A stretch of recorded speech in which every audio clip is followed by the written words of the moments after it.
Eugene வந்து லவ்வை வந்து கன்ஃபர்ஸ் பண்ணிடலாம் இல்லையா. அவனும் வந்து ரொம்பவே சந்தோஷப்பட்டுக்கிறான்.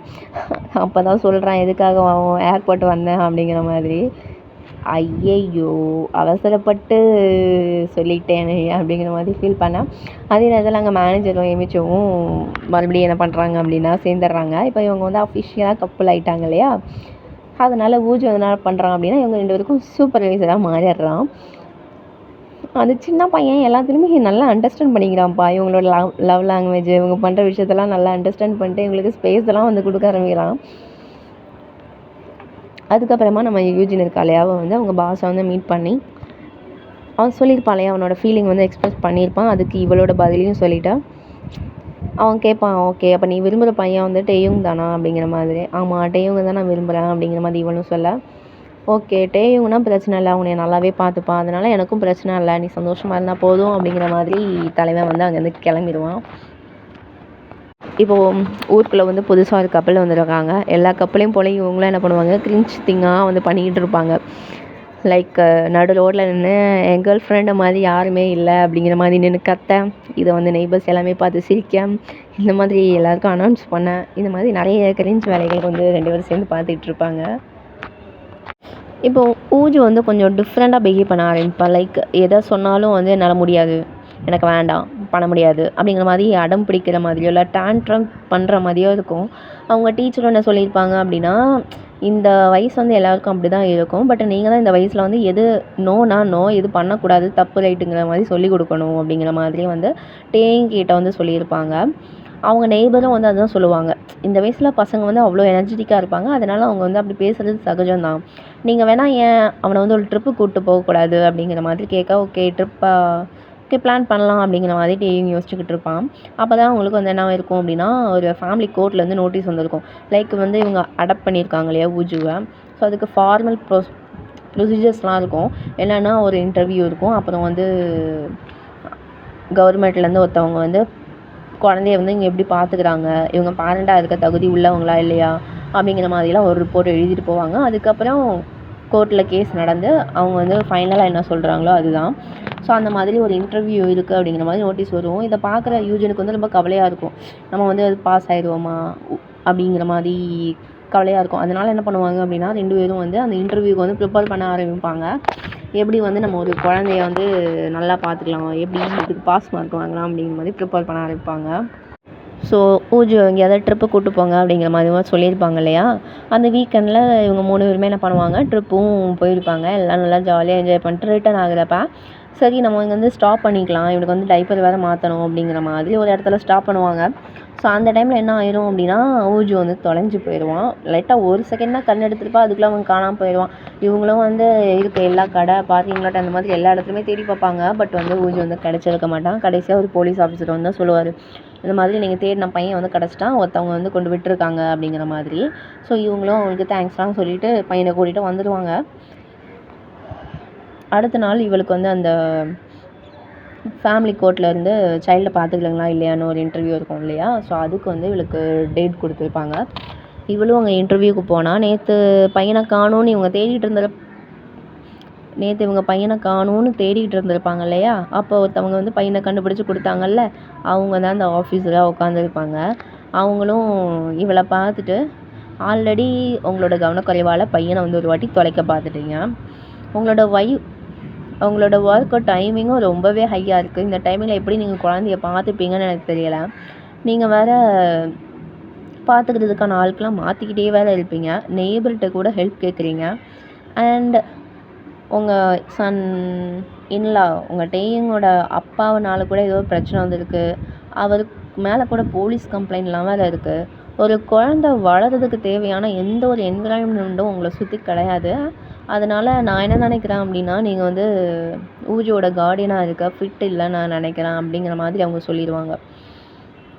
இவங்க 2 பேருக்கும் என்னென்னா என்ன சொல்லன்னு தெரியாது. நீங்கள் வந்து அப்படி சடனாக முடிவெடுக்காதீங்க, அது ஏதோ ஒரு தெரியாத டைமில் ஒரு மாதிரி நடந்துருச்சு, நாங்களுமே இதுக்கு புதுசு தான், நாங்கள் வந்து கற்றுக்கிட்டு இருக்கோம் அப்படிங்கிற மாதிரி இவங்க சொல்ல, நான் என்னோடய ஃபைனல் தான், என்னோடய டிசிஷன் தான் ஃபைனல் நினைக்காதீங்க, கோர்ட்டில் ஹியரிங் நடக்கும், நீங்கள் அங்கே வந்து பார்த்துக்கோங்க, அண்ட் ஒரு ஹோம் விசிட்டும் இருக்குது அப்படிங்கிற மாதிரி சொல்லி அனுப்பிச்சி விடுவாங்க. அதுக்கப்புறம் வந்து யூஜின் பயங்கரமாக டவுனாக ஃபீல் பண்ணுவான். நெய்பர்ஸ்க்கும் இது தெரியும். அவங்களும் சேர் பண்ணுறதுக்காக என்னென்னமோ சொல்லி பார்ப்பாங்க. அதான் இன்னொரு ஹோம் விசிட் இருக்கு இல்லையா, அதில் வந்து இவங்க வந்து குழந்தைய நல்லா பார்த்துப்பாங்க அப்படின்னு அவங்க முடிவு பண்ணிட்டாங்க அப்படின்னா, நமக்கு ஊஜு நம்மக்கிட்ட தானே இருப்பான் அப்படிங்கிற மாதிரி இவளும் என்ன பண்ணுவா அப்படின்னா, வீட்டை வந்து நல்லா க்ளீனாக வச்சுக்கலாம் அப்படிங்கிற மாதிரி எல்லாத்தையுமே ரெடி பண்ணிக்கிட்டு இருப்பான். அடுத்த நாள் என்ன ஆகும் அப்படின்னா, டைமுக்கு வந்து ஒரு வேலை இருக்கும். அதனால் இவன் வந்து என்ன பண்ணிடுவான், சீக்கிரமாகவே கிளம்பி போயிடுவான். ஊஜுக்கு லைட்டாக கோல்டு வர மாதிரி இருக்குமா, இவளும் என்ன பண்ணுவா அப்படின்னா மாத்திரை தேடிட்டு இருப்பாள். அந்த கேப்பில் என்ன ஆயிரும், இவன் வந்து கதவு திறந்து இருக்குமா, அந்த கதவு திறந்துருந்த கதவு வழியாக வெளியே போயிட்டு ஸ்டெப்ஸில் வந்து கீழே விழுந்துருவான். அந்த பையன் ஒவ்வொன்று உட்காந்து அழுவா, இன்னும் எங்கே போனான் அப்படிங்கிற மாதிரி இவ தேடிட்டு வர, அந்த ஆஃபீஸர் இருப்பாங்க இல்லையா, அவங்க வந்து ஹோம் விசிட்டுக்காக வந்திருப்பாங்க. அவங்க அந்த பையனை தூக்கி வச்சுட்டு, இதுதான் நீ குழந்தைய பார்த்துக்கிற லட்சணமா, உங்ககிட்டேருந்து குழந்தை கஷ்டப்பட்டதெல்லாம் போதும் அப்படிங்கிற மாதிரி அவங்க தூக்கிட்டு போயிடுவாங்க. போலீஸ்கிட்ட சொல்லி கம்ப்ளைண்ட்டும் பண்ணி அப்யூஸ் கேஸ்லாம் வந்து இது பண்ணிடுவாங்க. அதனால் என்ன பண்ணிடுவாங்க அப்படின்னா, குழந்தைய வந்து அவங்க வந்து ஒரு பிரித்து வச்சுருவாங்க. இப்போ அதுக்கு அகெயின்ஸ்டாக வந்து கேஸ் நடக்கும். லைக் இன்வெஸ்டிகேஷன்லாம் நடக்கும். இவங்க மேலே தப்பு இல்லைனா மட்டும்தான் குழந்தைய கொடுப்பாங்க, இல்லைனா ஆர்ஃபனேஜ் தான் அப்படிங்கிற மாதிரி ஆயிரும். ஸோ உங்களோட நெய்பர்ஸும் எவ்வளவோ சொல்லி பார்ப்பாங்க, இல்லை அவங்க குழந்தைய நல்லாவே பார்த்துப்பாங்க, எல்லா டைமும் அப்படி இருக்காது, பேரண்ட்ஸாக இருந்தாலுமே சில டைம் இந்த மாதிரி ஆக்சிடென்ட் நடக்கிறதுக்கு வாய்ப்பு இருக்குது அப்படின்லாம் சொல்லி பார்ப்பாங்க. பட் அவங்க வந்து குழந்தைய எடுத்துகிட்டு போயிடுவாங்க. இங்கே இவ்வளோ பிரச்சனை போயிருக்கும். இவங்க வந்து நைட்டு தான் வேலை முடிஞ்சு வருவான். வந்த உடனே தான் அவனுக்கு இந்த விஷயம் தெரியும். ஸோ தெரிஞ்ச உடனே வந்து யூஜின்ட்ட வந்து பேசுவான், இவன் ஒன்றும் ஃபீல் பண்ணாத, இப்படி அவங்க விசாரிப்பாங்க இல்லையா, அவங்களுக்கு வந்து தெரியும் நம்ம மேலே தப்பு இல்லைங்கிறது. அதனால் ஊஜு கண்டிப்பாக நம்மக்கிட்ட வந்துடுவான், அதனால் நீ ஃபீல் பண்ணாத அப்படிங்கிற மாதிரி அவன் தான் வந்து எமோஷ்னலாக சப்போர்ட் பண்ணிக்கிட்டு இருப்பான்.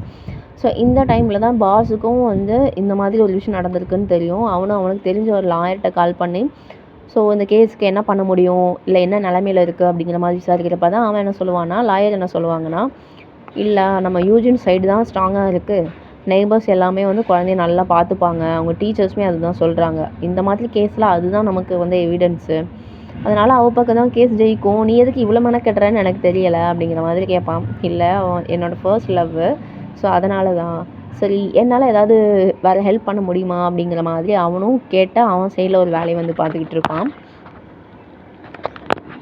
இப்போ வந்து இங்கே ஒரு ஆப்ஷன் இருக்கும் இல்லையா, அவங்க வந்து இன்வெஸ்டிகேஷன் பண்ணுவாங்க, அவங்க மேலே தப்பு இல்லைன்னா குழந்தைய திருப்பி கொடுத்துருவாங்க. சரி எப்படியும் ஊஜு வந்து நம்ம கூட வந்துடுவான், அதனால நம்ம வீட்டெல்லாம் ரெடி பண்ணலாம் அப்படிங்கிற மாதிரி அந்த ஷார்ப்பாக இருக்க எட்ஜஸ்ஸு, அப்புறம் வந்து கிரில் கேட்டு, இந்த மாதிரி எல்லாமே ரெடி பண்ணிகிட்டு இருப்பாங்க. மெயின் டைமில் வந்து இப்போது அந்த குழந்தை எங்கே இருக்கும் அப்படின்னா, ஒரு 4 ஸ்டார் ஹோமில் வந்து வச்சுருப்பாங்க.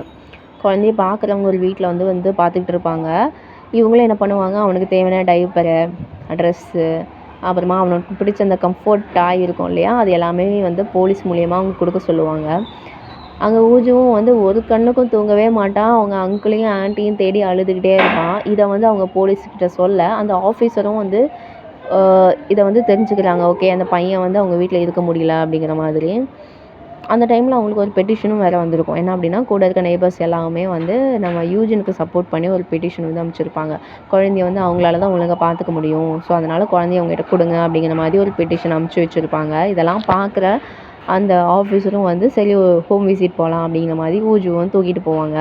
பார்த்தாங்க வீடு வந்து ரொம்ப ரொம்ப ஒரு பேரண்ட் இருந்தாலும் இந்த அளவுக்கு பண்ணுவாங்களான்னு தெரியாது இல்லையா, அவ்வளோ பர்ஃபெக்டாக வச்சுருப்பாங்க. பார்த்த உடனே ஓகே தெரிஞ்சிடும், இவங்க வந்து குழந்தைய நல்லா பார்த்துக்கிறாங்க அப்படிங்கிற மாதிரி. ஸோ அந்த விசிட் முடிஞ்ச உடனே அடுத்து கோர்ட்டில் வந்து அந்த கேஸ் வந்து ஹியரிங் வரும்.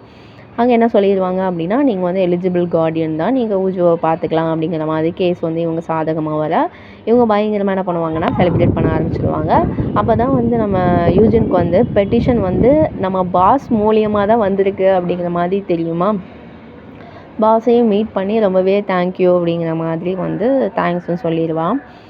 இந்த மாதிரி லைஃப் வந்து மறுபடியும் நார்மல் ஆகிட்டு இருக்கிறப்ப தான் நெக்ஸ்ட் வீக் வந்து ஊஜுக்கு வந்து செகண்ட் பர்த்டே வரும். அந்த செகண்ட் பர்த்டே வந்து நம்ம பயங்கரமாக செலிப்ரேட் பண்ணணும் அப்படின்னு முடிவு பண்ணுவாங்க.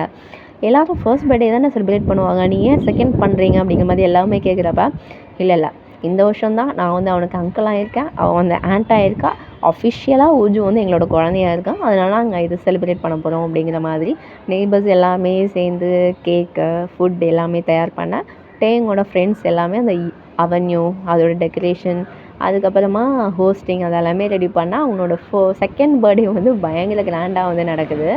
ஸோ அந்த டைமில் தான் வந்து அவங்களுக்கு வந்து ஒரு ஃபுல்ஃபில் ஆகுது, ஒரு விஷ் வந்து நிறைவேறின மாதிரி இருக்குது. இப்போ நம்மளை ஒருத்தவங்க நல்லா பார்த்துக்கிறாங்க அப்படின்னா இவங்களுக்கு நம்ம என்ன பண்ண போகிறோம் அப்படிங்கிற மாதிரி இருக்கும் இல்லையா. ஸோ அதுதான் ஆக்சுவலாக இங்கே நடந்திருக்கு. நம்ம யூஜினுக்கு எப்படி அப்படின்னா, அவளுக்கு வந்து அம்மா ஸ்தானத்துலேருந்து அவங்க அக்கா வந்து அவளை வளர்த்துருப்பாங்களே, இப்போ அதே ஸ்தானத்துலேருந்து அவளோட பையனை நம்ம வளர்க்க போகிறோம் அப்படிங்கிற ஒரு ஆனந்தம் இருக்கும். அதே மாதிரி நம்மகிட்டேயும் இருக்கு. அப்பா ஸ்தானத்துலேருந்து நம்மளை ப்ரொடெக்ட் பண்ண நம்ம அண்ணனோட பையனை நம்ம இனி ப்ரொடெக்ட் பண்ண போகிறோம் அப்படிங்கிற ஒரு ஆனந்தம் இருக்கும். ஸோ அந்த மாதிரி அவங்களோட விஷும் ஃபுல்ஃபில் ஆகி அவனோட செகண்ட் பர்த்டேவை கொண்டாடி இனிமேல் அவங்க ஹாப்பியாக வாழ போகிறாங்க அப்படிங்கிற மாதிரி இந்த ட்ராமாவை வந்து முடிக்கிறாங்க. அடுத்த ஒரு புது ட்ராமாவில் பார்க்குற வரைக்கும் have a nice day guys.